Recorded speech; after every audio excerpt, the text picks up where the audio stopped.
Looking at the results of our innovation index over the last few years, unfortunately we see a trend too modest to translate into stable economic growth.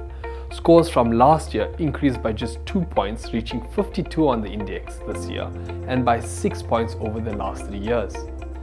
Top-line results from our analysis suggest that innovation is taking a backseat as companies grapple with economic uncertainties.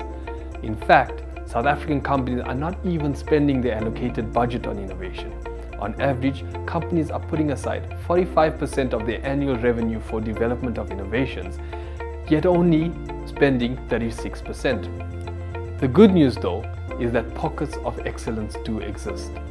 Our research shows that there is a clear distinction between innovation leaders, those companies that are successfully managing to execute across the various stages of the innovation value chain and scoring 65 points and above on the index, and the rest of the market, those that are struggling to move beyond their innovation strategy and not achieving their true potential in terms of innovation.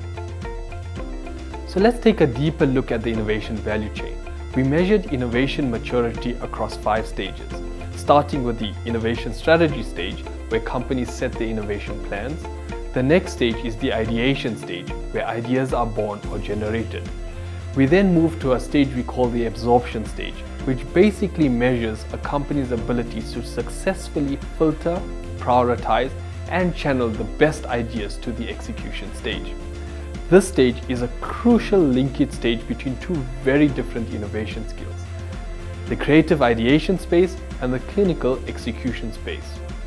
And after the execution stage, we move into the impact and benefit stage, where innovations are monitored and measured once diffused into the market. Scores clearly show that companies are aware of the need to innovate. They score high at the strategy stage, scoring 83 points. However, they score much lower on the rest of the stage, which clearly indicates that companies are struggling to seamlessly translate their innovation strategy to well-executed innovations, realizing maximum benefits.